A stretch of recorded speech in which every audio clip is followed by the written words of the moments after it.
You know, sometimes people ask me, how do you pick out of all the things that you have what you're going to do another review video on? Well, I tell you, I just don't make that decision myself. I use my electronic shooting gallery to help me decide. Let's see what it says about what video I should do next. Should I do a video on the electronic shooting gallery by Radio Shack?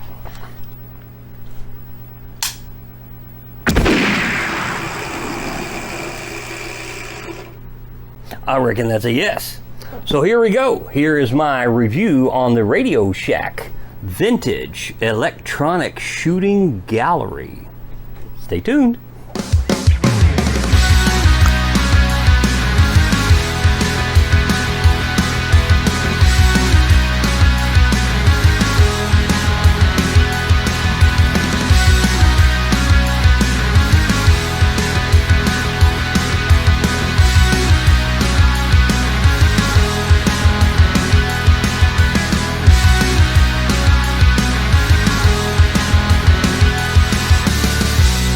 In storage rooms across this country, there are a handful of things still out there that you can get vintage from days gone by, including from places like, Radio Shack, which for a while was the poor man's electronic getting place, right? Between all of the different, stereos and wiring. And I know for a while, especially when they were struggling, I probably single-handedly kept them afloat with all of the stuff that I purchased personally with my custom electronic builds that I was doing several years ago, especially with my wheelchair.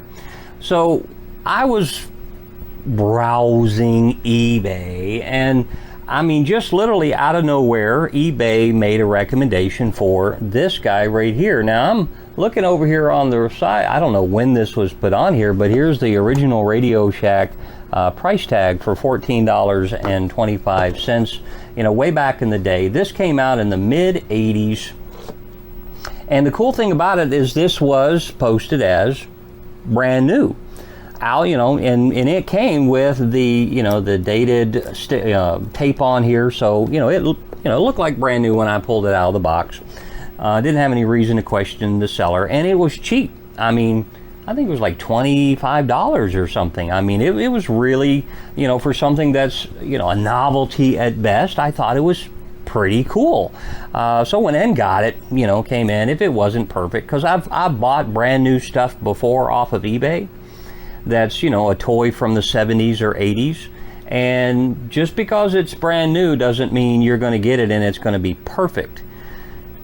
Especially something that runs off a rubber band, something that uses a gear with oil in it, or any kind of putty substance that it uses for lubrication. All of that's going to be dried, caked up.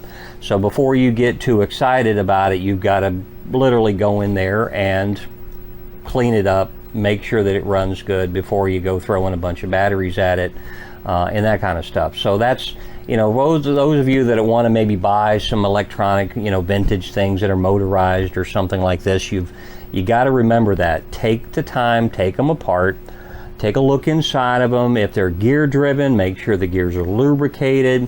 Use some sewing machine oil. If they have any kind of plastic gears in them, look for any dry rots or cracks. If it uses rubber bands, you're going to have to find a rubber band replacement, because that one's not going to last but one or two uses if it does it at all.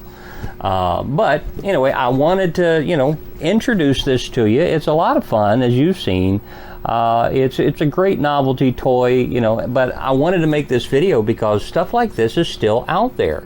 Whether somebody used to own a toy store or a Radio Shack, or, somebody when they were closing down a Radio Shack probably came across this setting up on the top shelf in the back. They're like, whatever, I'll do something one day, and then they put it out on eBay. So those are some places you can still find cool things like this. And it's pretty cool. It come with an extra light bulb, and it come with some discs in here. Of course, you saw the one there, but it also has one for like some numbers that you shoot in the middle. It's a light activated thing. I don't know what in the world that would be, but it's meant to, it's got a needle here at the top, so when it spins it will stop. So, but it comes with that, and it also has a thing on here if you want to ask your wife a question. Here's the one for guys. Here's the one for girls. Ask again, soon, sometimes, maybe, up to you, forget it, have faith, why not, keep trying.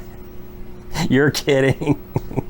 This is the one for my wife. That's the one for me. I'm just saying.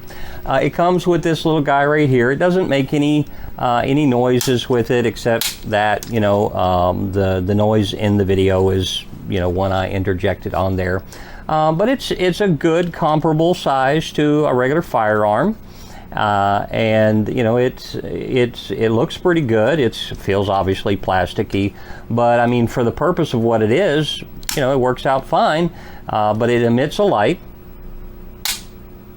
just like a flashlight, and when it hits that little circle right there in the middle, a little light sensor picks it up and boom, causes that thing to spin around. But you know, like I said, I really wanted to make this video so that you could see that there are things out there still like this that you can pick up, whether they're brand new or whether they're not. Sometimes they're in a box, sometimes there's not, but you know, novelty type stuff like this is still fairly inexpensive. It's not considered a collector's item per se, but you know, for a collector who has vintage electronics, man, this is right up your alley. For 25 bucks, you can have something that's still functional and fun, and something that somebody might come over and go, man, I had one of those, I remember that. You know, that's the whole purpose, right?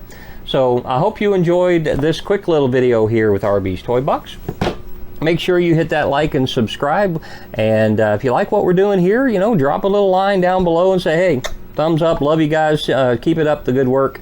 And we got several new videos that we're planning on making here pretty soon. So you stay tuned as we come up with some more cool little things for us to make a video on.